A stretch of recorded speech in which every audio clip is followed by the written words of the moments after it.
My husband wants her back, so give me my daughter. The moment she barged into my house, Michelle blurted that out.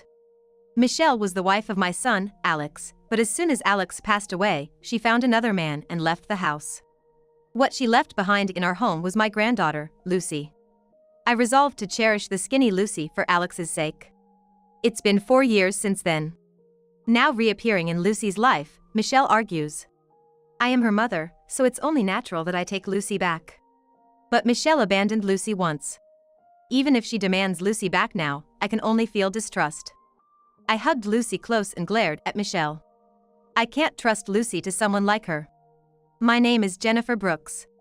I'm 54 years old. I lost my husband to an illness 2 years ago and have been living alone in this house since. It's a single-family home, but living here alone only makes me feel lonelier. My son Alex had suggested we live together, but his wife Michelle wasn't keen on living with me. Because of her overt discontent, neither Alex nor I could take the step to live together. Once a month, my son's family would come over for an overnight stay. I always looked forward to that day. Especially since Lucy was born, watching her grow up became the joy of my life. But as Lucy grew, my views often clashed with Michelle's. Lucy's a girl, so she should look cute. Saying so, Michelle dressed Lucy in frilly dresses. However, Lucy, being a lively child, expressed that she didn't like dresses. I wish I had clothes that are easy to move in like everyone else. I understand. I repurposed pants that Alex used to wear as a kid and gifted them to Lucy. Lucy happily changed into them. The colors made them look a bit boyish, but Lucy was delighted. Swinging her ponytail, Lucy smiled. Thanks, Grandma. That's all right, honey. I'm just glad you liked it. I was relieved seeing Lucy's expression. But when Michelle saw Lucy in pants, she was entirely displeased. Lucy! What are you wearing? It's embarrassing for a girl to wear pants. But Grandma made these for me. Lucy responded, on the verge of tears. At that moment, Michelle shot me a furious look. Jennifer!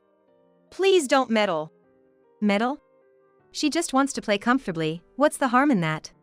It's not okay! Michelle yelled. Lucy, scared, clung to me. Hearing the commotion, Alex, who was in another room, rushed in. What's going on? Your mother dressed Lucy in pants. Michelle seemed desperate as she appealed to Alex. Alex was initially taken aback by Michelle's intensity, but once he heard the story, he seemed rather disappointed. What? That's it? What do you mean that's it? Even you say that. No one's on my side in this house. Upon saying this, tears welled up in Michelle's eyes. She began to cry uncontrollably. Alex hurriedly approached Michelle. Okay. I get it. I'll be careful from now on, all right? Please, Mom, don't meddle too much. Lucy isn't your daughter, she's ours. Alex. It was shocking for me that Alex ended up siding with Michelle. Alex has always been a kind-hearted person, unable to overlook anyone's tears. However, Michelle continued to ignore Lucy's feelings and dressed her up in clothes of her liking. It was as if she was treating Lucy like a dress-up doll. Lucy, still stinging from being scolded, no longer voiced her desire to wear pants. Lucy, isn't that outfit too hot for summer? It's okay. Mama chose these clothes for me. I should cherish them. Saying this with a smile, Lucy was sweating profusely. The clothes Lucy was wearing were clearly not suitable for summer. I was about to say something to Michelle, but Alex stopped me. Please, Mom, don't get her upset. She makes a big scene, and it drags on. But Lucy is. I'm okay, Grandma. Lucy said with a brave smile. Shortly after, Lucy was rushed to the hospital for heat exhaustion. The doctor was shocked to see Lucy's heavy clothing. Being reprimanded as a mother, Michelle had tears in her eyes. I just wanted to dress her in the clothes she loves. I was at a loss for words hearing Michelle's justification. Lucy was the one who had been holding back. Yet, Michelle had the audacity to blame Lucy. I considered telling the doctor the truth, but thinking of Alex and Lucy's efforts, I couldn't bring myself to do it. They were both supporting Michelle as family after all. I received a message from Alex saying, I can't make it this month. Apparently, work came up on the day he was supposed to visit. I understood that if it was work-related, he couldn't help it. I gave up on seeing them that month. However, on the promised day, Lucy showed up at my house. She was accompanied by a police officer. "Is this girl your granddaughter?" She was found wandering alone, and we took her in. "Alone? What do you mean?" I instinctively asked. Pouting, Lucy replied, "Mama told me to go to Grandma's house by myself." "That's absurd." I was flabbergasted. Michelle had sent Lucy out alone. Lucy was just 6 years old. Beyond getting lost, what if some stranger had taken her? I felt a deep gratitude toward the police officer who found her. When I called Alex, I could hear the distress in his voice. Even over the phone, it was evident that Alex was completely panicked. "I can't trust Michelle with Lucy anymore. Thanks for letting me know, Mom. I'll be heading home soon." "All right." That turned out to be the last conversation with Alex. On his way home after the call, Alex was involved in a car accident and was rushed to the hospital. Despite the best efforts of the doctors, Alex passed away. He was only 29. "Alex, this can't be real." Upon hearing the news, I collapsed right there. "Grandma?" Lucy came up to me with a worried look. I hugged Lucy and cried. The next morning, the day before Alex's funeral, Michelle came to pick up Lucy. "Lucy is my daughter." But I was torn about whether to leave Lucy with Michelle or not. After all, she's the kind of mother who'd let a young child like Lucy go out on her own. And if it weren't for this whole situation, Alex might still be alive. "Mommy!" Yet, when Michelle came to pick her up, Lucy ran over to her, her face bright with joy. Seeing that, I decided to let Lucy go with Michelle. But perhaps that decision was wrong after all. "Grandma." "Lucy! What happened to you? You're so skinny. What on earth?" A month after Alex's funeral, Lucy, brought by Michelle, looked emaciated, like a different person. "She's been saying she's waiting for Daddy to come back. She hasn't been eating and has lost so much weight." "How could you let her get this skinny?" I glared at Michelle. There was a defensive tone in Michelle's voice. I recognized Lucy's clothes. They were the same ones she was wearing when she came to my house alone a month ago.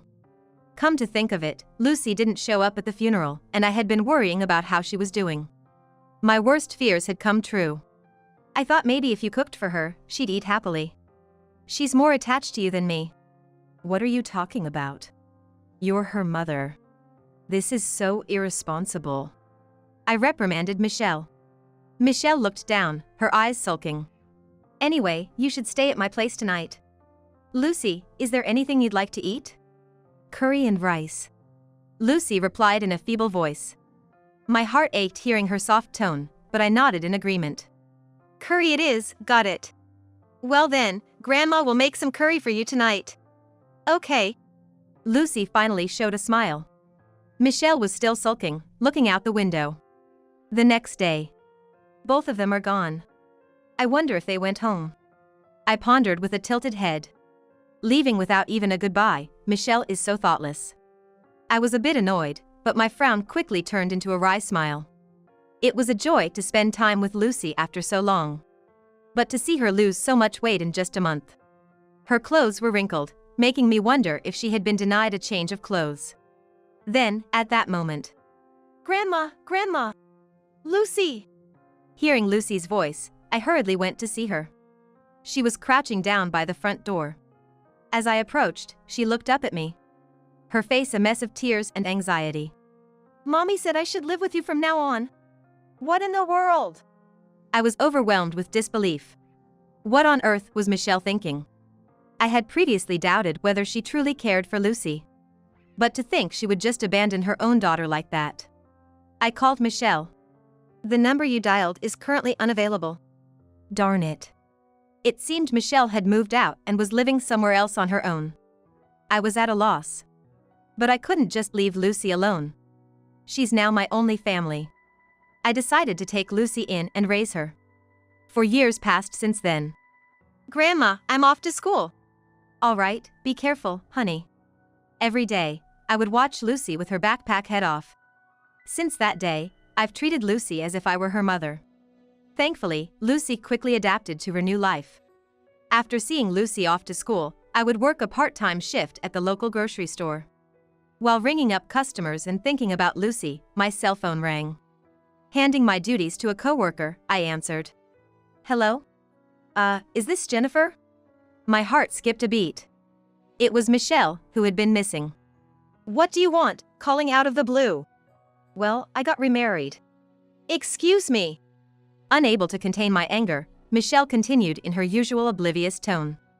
Anyway, I'll be coming over. No thanks. I'd rather not see you. Please don't come.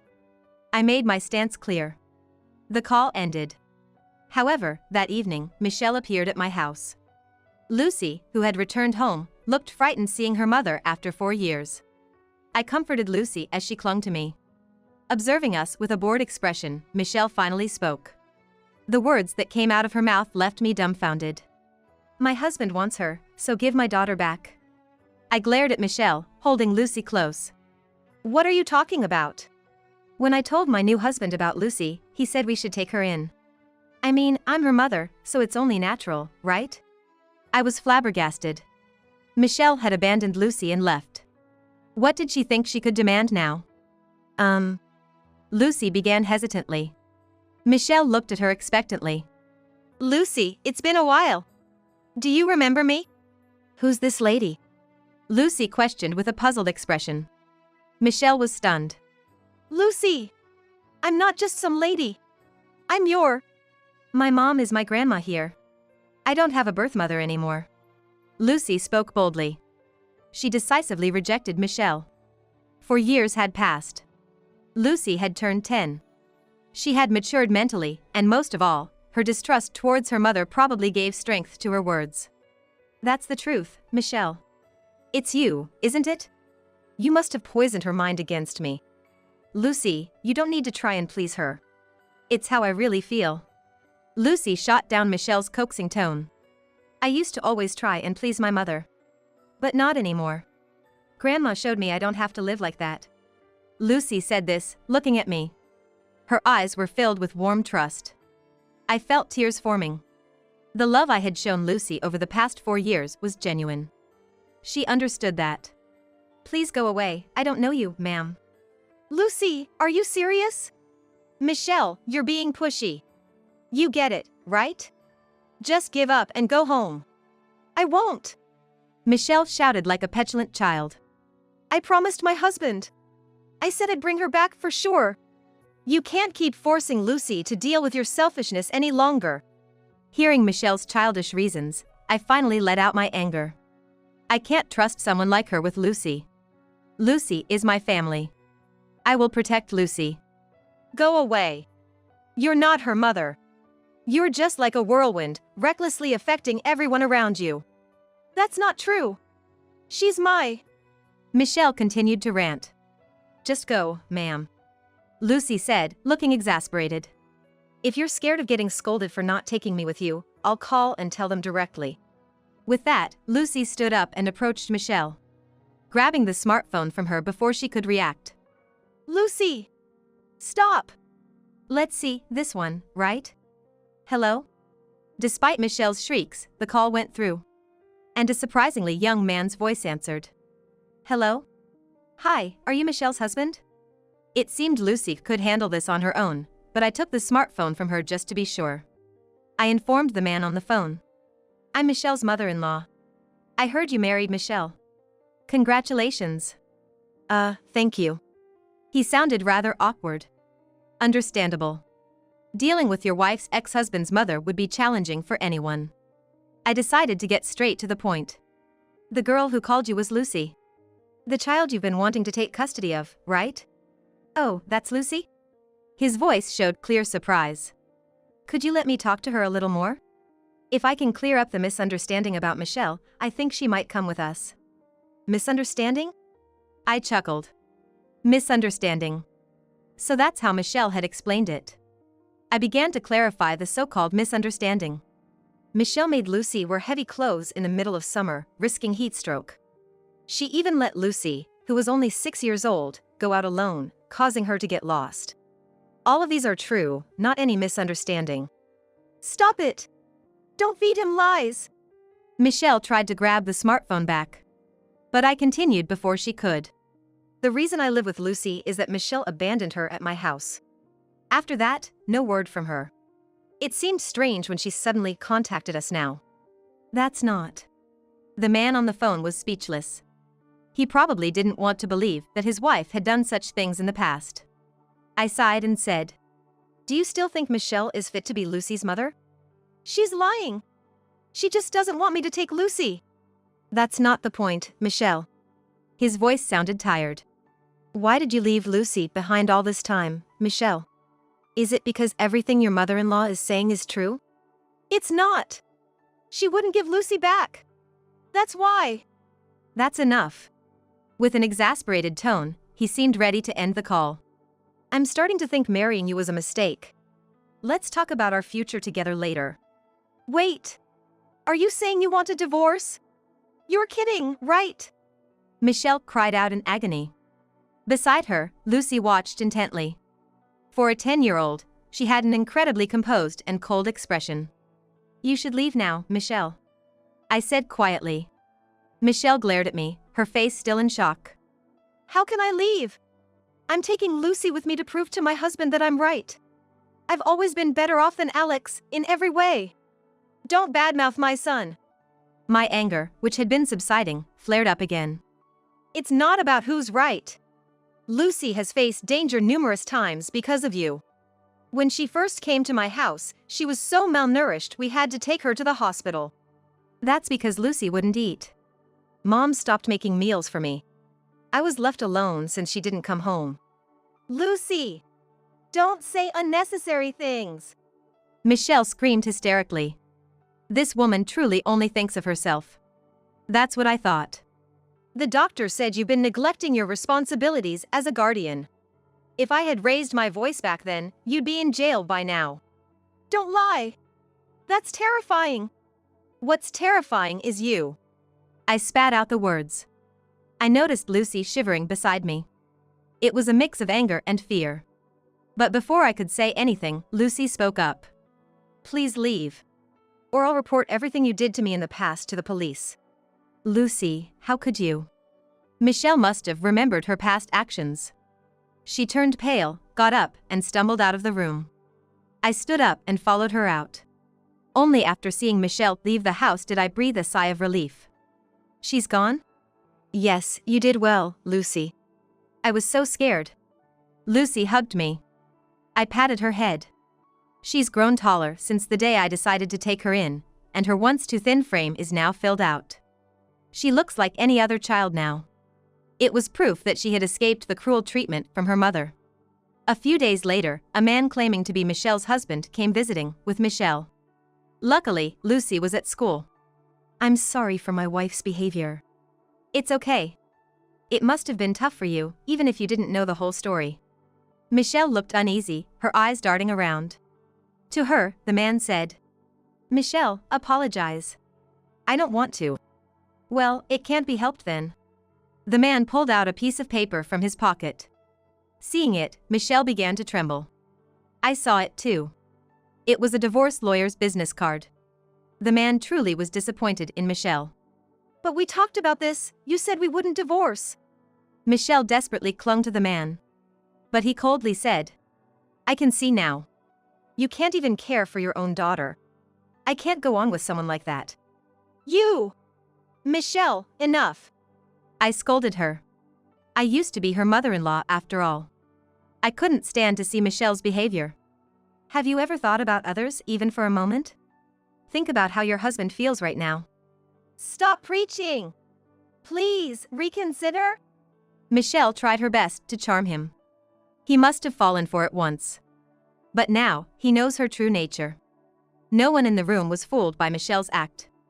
"Just leave me, Michelle." "No. I've changed, I promise. Please forgive me." "You're apologizing to the wrong person," I said in disbelief. She never apologized to Lucy, who wasn't even there. That shallow behavior was Michelle's downfall. In the end, there was no talk of Michelle taking Lucy back. On top of that, Michelle faced the possibility of a divorce. Though that's none of our business. "I'd love some of Grandma's curry tonight." "Sure, I'll make it for you." Lucy and I continue to live together, just like always. Recently, she started helping with the cooking. I was worried about letting her handle a knife, but she insisted. Cut the potatoes about this size. Lucy, you're doing great. Cooking in the kitchen with Lucy is so much fun. The curry rice is ready, and we sit down to eat. Lucy prefers it medium spiced. The size of the vegetables was a bit off, but it was a testament to Lucy's efforts. I smiled as I took a bite of the flavorful potato. That day, Lucy seemed more fidgety than usual. Grandma, do you know what day it is today? I can't quite remember, I said, tilting my head. Lucy grinned mischievously. Today's your birthday, Grandma. Oh my! I blushed, having forgotten. I had been busy lately, and I didn't feel like celebrating another birthday anyway. I had completely forgotten about it. Lucy said with a gleeful smile. You know, I wanted to make curry rice all by myself for you today. All by yourself, Lucy? I was concerned. But Lucy was all fired up. You sure you'll be okay? Aren't we gonna make it together like always? Nah. I decided I'm gonna do it all by myself today. Just watch, Grandma. Lucy declared confidently. I decided to trust her and sat on the sofa to wait. From the kitchen, I heard Lucy's little exclamation. Oh no! I've chopped the veggies all unevenly. What am I gonna do? Keep at it, Lucy. I decided to cheer her on from the sidelines. It seemed Lucy had regained her composure. She took up the knife again and began chopping the vegetables. After finishing with the veggies, she began frying the meat. Soon, a spicy aroma filled our home. It's done! Good job, Lucy. Yeah. I really gave it my best, Grandma. She served the freshly made curry rice with a big smile. Come to think of it, Alex loved curry rice too. They both had the same taste in food. And Lucy's features were starting to remind me of Alex. Alex was the treasure he left behind. I'm gonna continue this journey with Lucy.